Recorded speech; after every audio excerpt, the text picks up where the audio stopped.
Hello and welcome to Anatomy of Family. I'm your host, Melanie Studley. And I'm Tuff Studley. And today we are talking about strategies, tips, and tools for emotional growth in kids. All right, let's go. Let's go!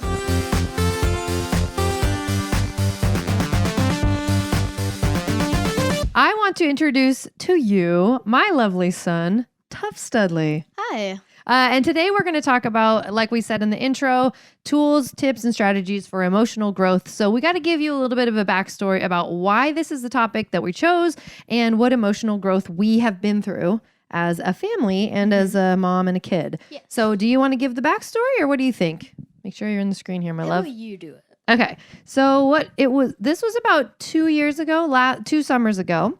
Yeah. We sold our home and we moved into an apartment. And I think that was kind of like the beginning of a hard season. And then Ellie died. Yeah, talk to your microphone. Oh, So and then- who's Ellie? She was our dog for about a year and a half. Mhm. We loved her a lot, but she passed away Mhm. about when we moved. Right about when we moved. And she had cancer. So that Yeah. was really, really emotionally very challenging. And she was such a good dog. And so we lost Ellie.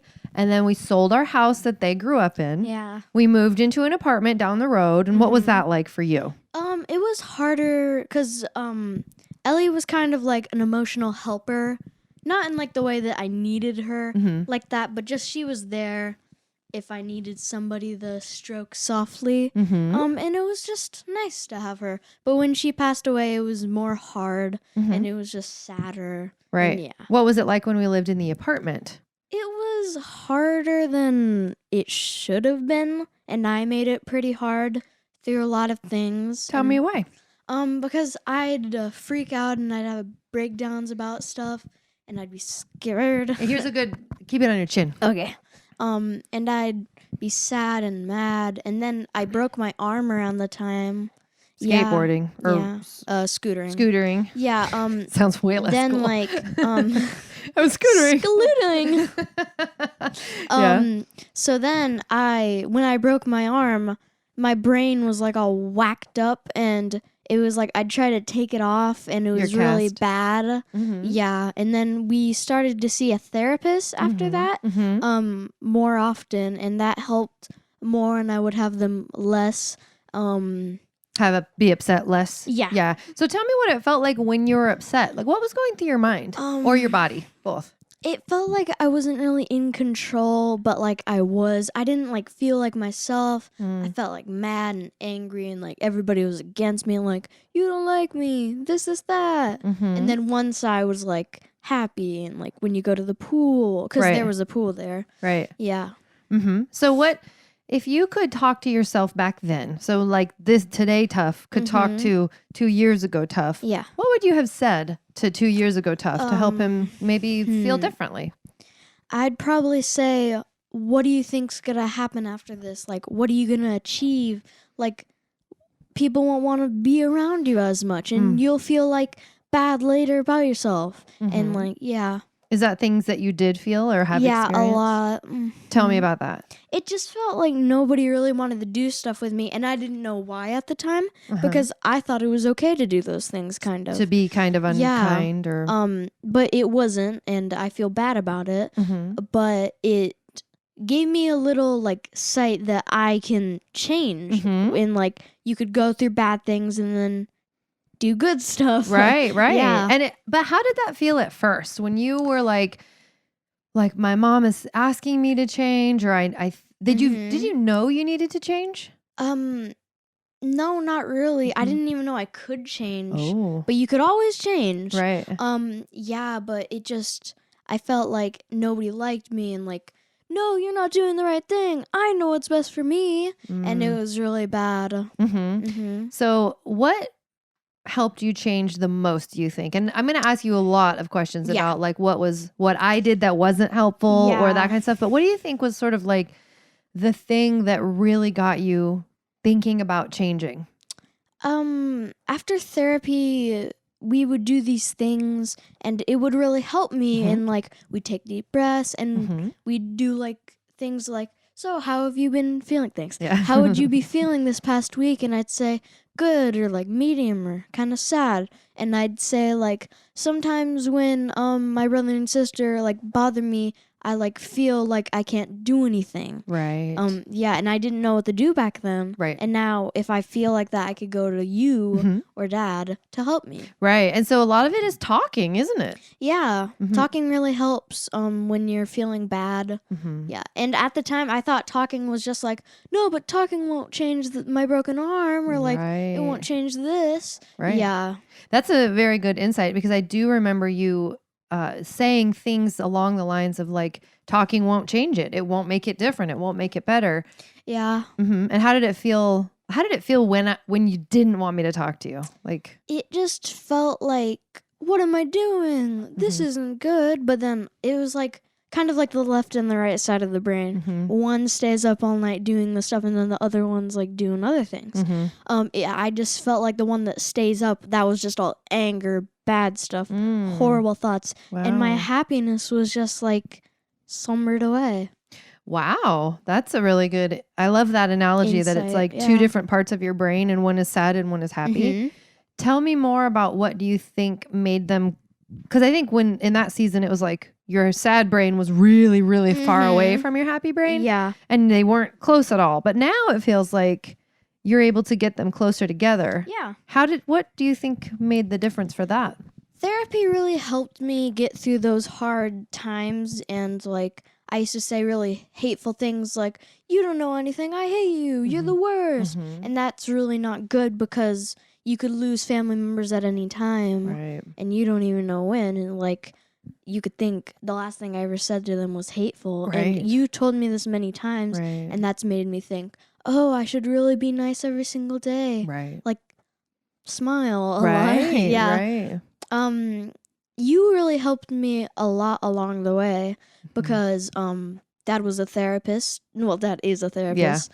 And you did the podcast, but I kind of like, well, it's kind of hard to explain, but yeah, therapy helped me a ton. Right. Do you feel like you just maybe connected with me more, and it was easier to talk? It just kind of felt like I wasn't there. What do you mean weren't there? What are you talking about? No, like I wasn't like, I didn't feel like I was happy or like, yeah.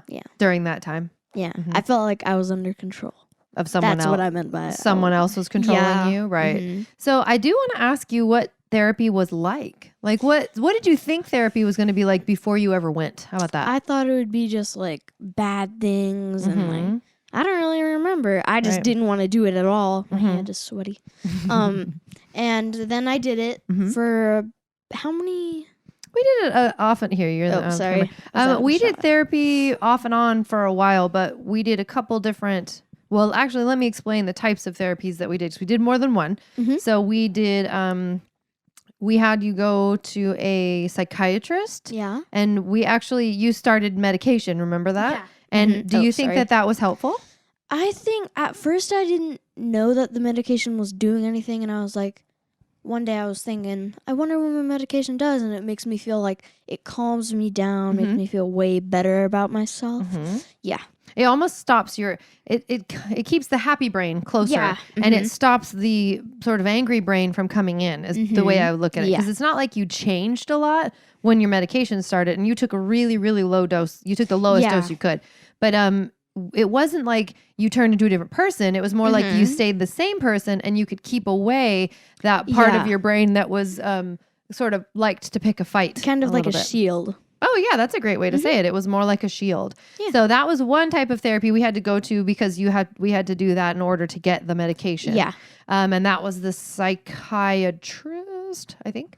Yeah. And then we actually did family therapy. Remember when we had Papa, we were at Papa and Grandma's, and the guy and the dog. Yes, he brought his therapy dog. What was the dog's name?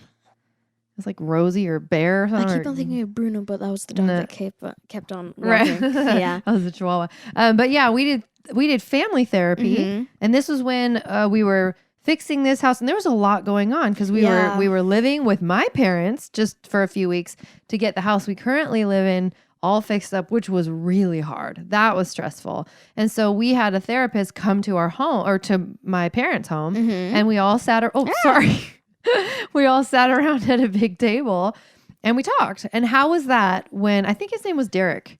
How was that when he would come? It felt better than like normal therapy because I knew like, oh, everybody's here Right. and like and they could share their thoughts about like how it was Right. and like how everything is. Uh-huh. So yeah, it was helpful. Right. And I feel like in family therapy, when the therapist came to our home, what I liked a lot about it is that it gave gave everybody an opportunity to talk about sort of how relationships impact each other differently. So even if, you know, if let's say it like this. So even if you and your sister are fighting, it still has an impact on me and daddy, right? So everything is connected. We say this all the time, like everything touches everything else in a relationship and in a family. It's kind of like a big spider web, and nothing is isolated. Nothing really is alone, because if you're unhappy, I can't really be happy. It was like when Ellie died. It was like it affected all of us. It was like one person couldn't just be like, oh, I didn't really like her, because then everyone would get upset. Right. And like they were like, but all these good things happened with her. And like we played frisbee on the hills. Right. And it, Yeah, so it does. And that was one of the good things I thought about family therapy, in-home family therapy, because it gave everybody an opportunity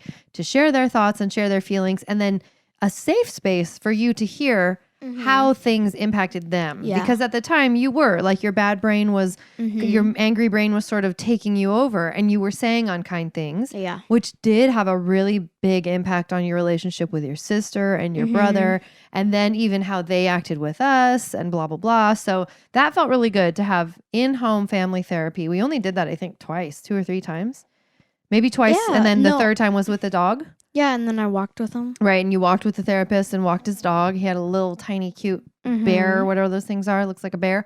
So that was really fun. But then we also did therapy. Remember when you broke your arm? When your arm was broken, and we went to the therapy place in Snoqualmie?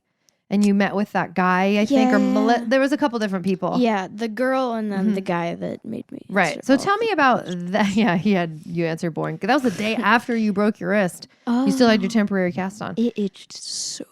I know, but he gave you advice. But so anyway, you went to that was an assessment, and it was really long and it was really boring, and you didn't want to go.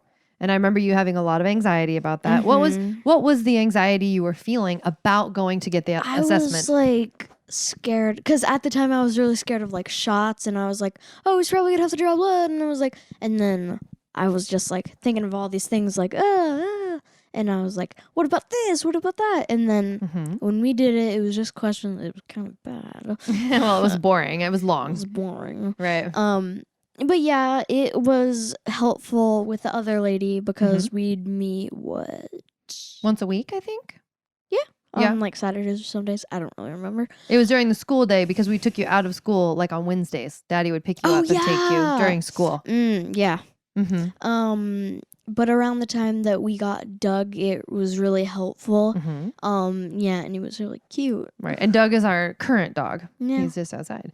But I want to share also sort of there are different types of therapies. There are different ways that they happen. So like we did in-home therapy, a therapist came to our house. You did that initial setup that you said was really boring. Yeah. That was an assessment. So he had to just go and answer a bunch of questions. And the assessments are valuable because it helps the guy understand how you think, right? So he just asks a bunch of questions, and you just answered them, right? You didn't have to fill a paper out, right? I would have to. I had the wrote.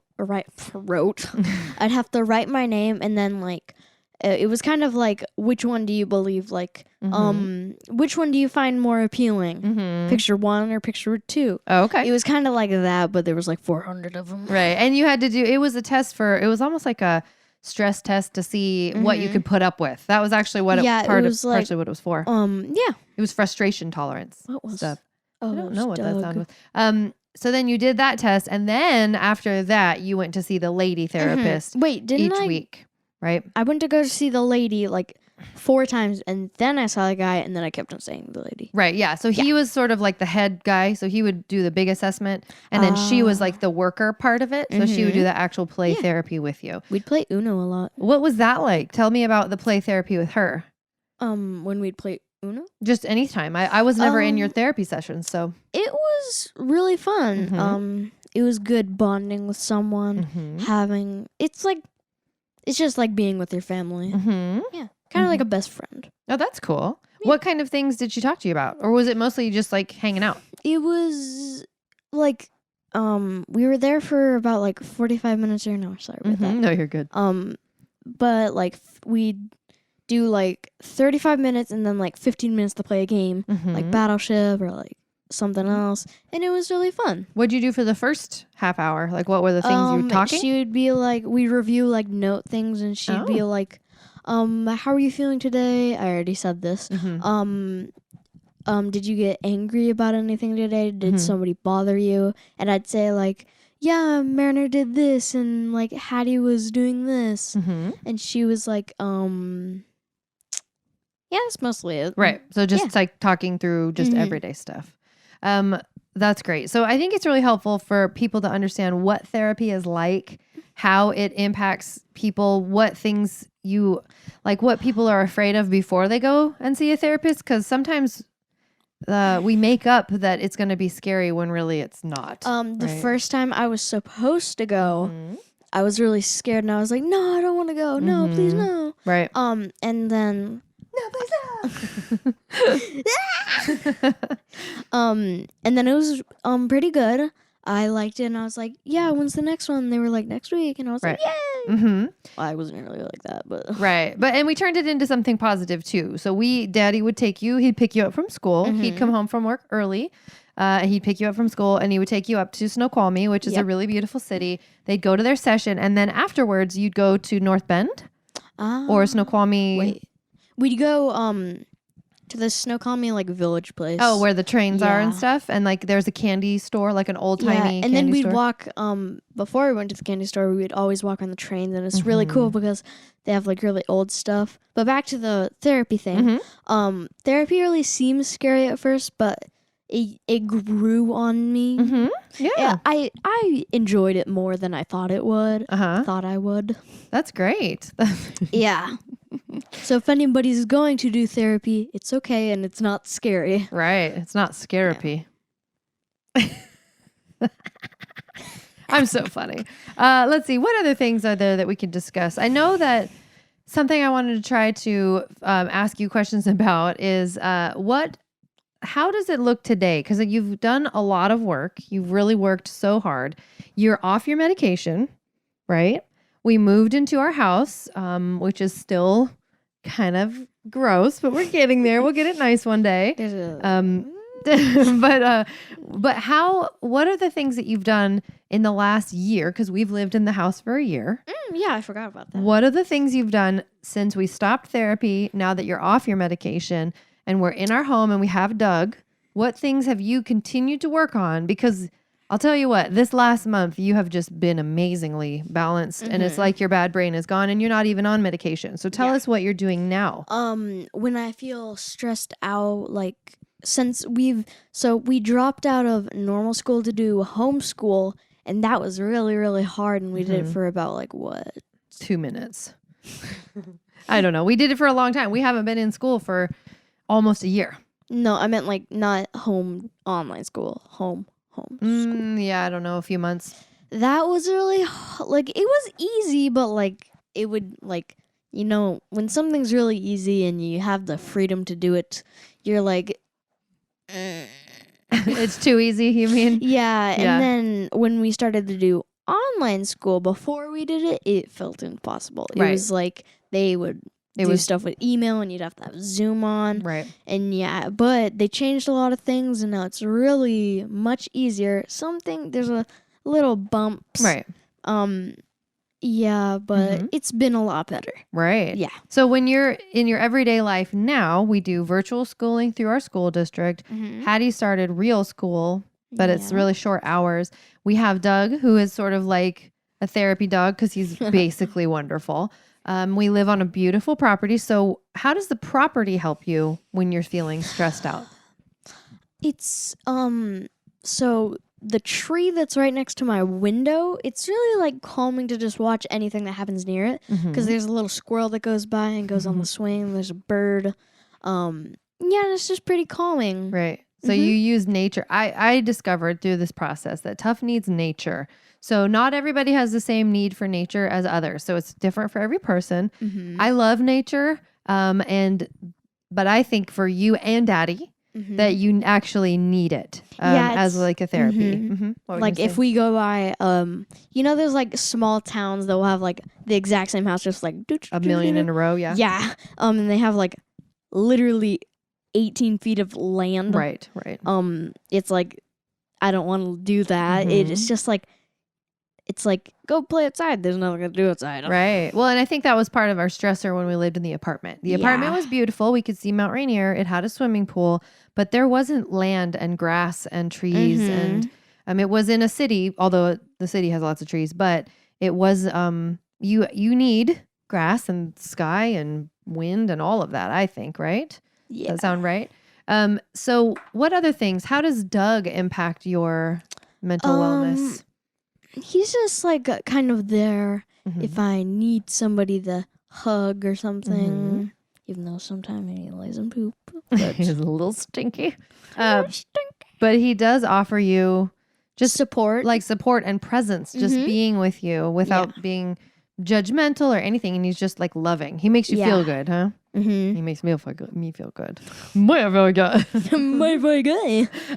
What else is there? So then the other thing I want to say too is that now you have more strategies for coping with things than you did even a year or 2 years ago. Yeah. And what are those strategies and how do you use them? Taking deep breaths is a really big thing, and usually people say like take deep breaths, and people find out like that's not gonna help. It really, really helps. So try it if you're feeling stressed. Tell us why that helps. For you. It's kind of like when, let's say you're getting chased by someone, you're like, right, and that's like your brain is like, oh my gosh, what's happening? Right. It's like, let's say you hide from them, you just take a few deep breaths, then you do something else. Right. It actually does. It slows your heart rate down, which in turn makes your brain calm down. Yeah. So our body impacts how we think. And lots of times people don't think that. They think, oh, well, if I think different, it'll impact my body. But it's both directions. So you said you do deep breathing. What other strategies do you do? I don't really know. There's deep breathing. I said that one. Maybe like sitting somewhere and just like closing my eyes. Not really like my own like special space. Just like a bed or a chair. Right. Or just like take a minute to just sit down. Right. Think about anything. It's just really soothing. Right. It was just like taking a little break. Yeah. Right. What about when you feel mad at somebody? Like, what do you do when you feel mad? Sometimes the old Tuff would be like, ah, and then like push him or like punch him, and that was not good. Right. What I should have done was like get you or something or get Dad. And you could always rely on your parents to help you with something like that. But if you do feel, defenseless, then again, parents. Right. I wouldn't really say it's standing up for yourself. I would just kind of say it's not relying on others, needing assistance. Needing assistance. Yeah, that's a good thing to do, I think. Because sometimes we just need help in little things. What are some of the things, and let's go back to when we lived in the apartment. What were things that were not helpful that me or Daddy did? And you can be totally honest here. Maybe like if I got in an argument with someone, if they were like, well, you don't do this, which you rarely did. It was mostly Dad. I'm not being mean. Just very not common for you to do it. Right.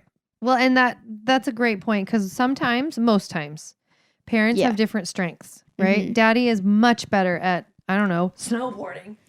Like a million things. Daddy can do a million things that I can't do, but I can also do a million things that Daddy doesn't do very well. And so that's a really good point that not both parents are going to know how to handle conflict or tough times with the same sort of skill. Yeah, and because one thing is partially because you're from different sides of the world. Right. Not like the opposite side. Right. But like you grew up with other things, like let's say, oh, you can't eat like that, you have to eat like this, and you'd be like, oh no, I always eat it like that. Right. And like if, or say, one time, I wasn't born, I don't think. You were chewing in a weird way or something, and Dad told you about it. Yes. But like you wouldn't like do that here usually. Right. You're saying like family of origin. Our families are different. Our cultures, me and Daddy's cultures are different. And I have a much more flexible culture maybe than Daddy does. Yeah. More tolerant. That's a great way to say it. So what things were we doing that were not helpful? And then what things did we do that were helpful? Sometimes if I was upset with someone, you and Dad would get in an argument with each other, and you don't now. Right. You can always the podcast really, I feel like, gave you a different perspective in mind. Right. Of just like, oh, this way or that way. I agree. You just, Mm-hmm. How did it make you feel when you would get upset and then me and Daddy would get in a fight? What was that like? I'd feel like really confused. I was like, can you help me? Yeah. That's insightful. I didn't know that it felt that way. Mm-hmm. Did it ever make you sad? Or like not hurt? No, not really. Just kind of like confused why you're fighting. Yeah. Mm-hmm. That's really insightful. What other things did we do that might not have been helpful that you wish, like, man, I just wish they wouldn't have done that back then? Like just that, but like maybe if like you're, well, I can't, that was the only thing I could really think of. Right. Okay. What things were really helpful, like the most helpful? I think therapy and you helping me a lot. Since Dad wasn't there a lot as he is now. Right. Yeah. And a lot of that was Daddy was working on the house. Like we were just so busy that we couldn't really be present for you in a way that was healthy for you. So now tell me about the different ways that, like, when I show up in the way that I show up or Dad shows up for you, how that impacts how you feel and respond. Because we're parents, like me and Daddy are parents. So it's our job to show up for our kids in a way that's beneficial for them and us and our family, right? Does that make sense? Yes. So what ways have we shown up that has been not helpful? Like, let's say we're in an argument and like, this is kind of a weird, like we're arguing about, sorry, thanks.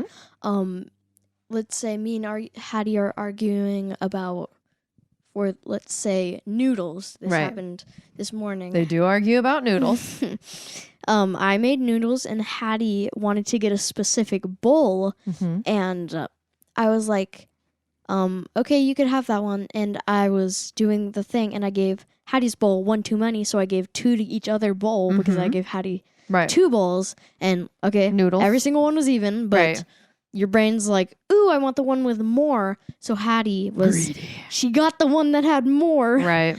And I was like, but you wanted that one. She was like, no, I didn't. But something that wasn't as helpful was maybe you coming in and saying you do it all the time. Right. It didn't really hurt my feelings. I was just kind of confused. Right.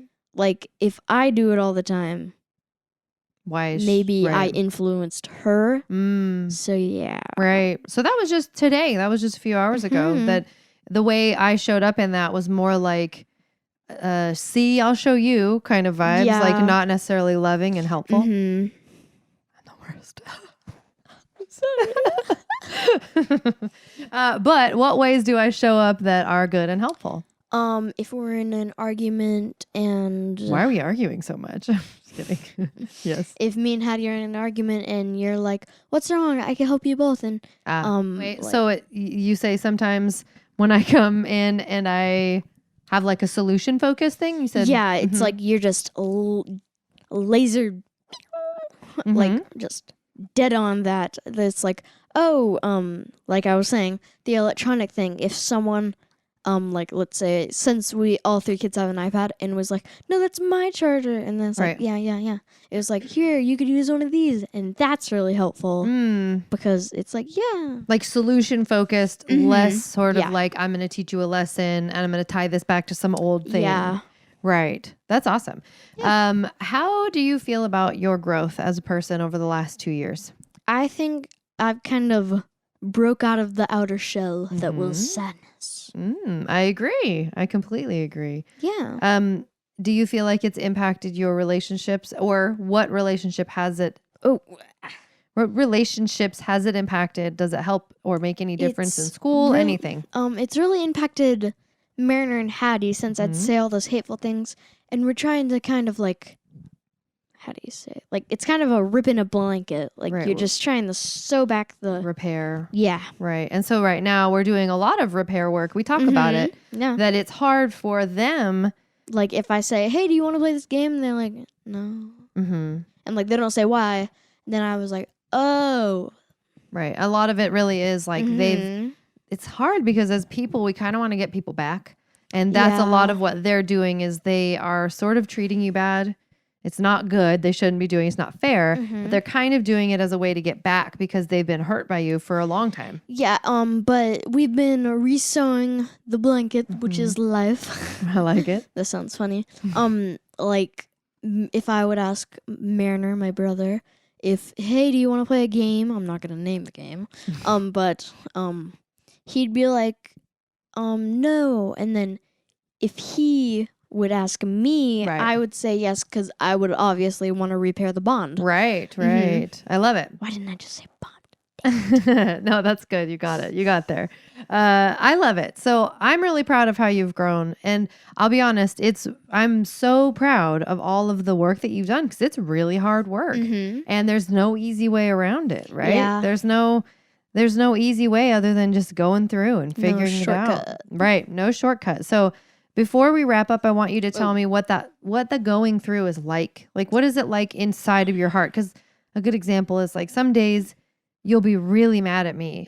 And then in like 4 minutes, you'll come back to me and you'll apologize. So tell me what that process is like. The process of just like all the stuff, like from start to finish.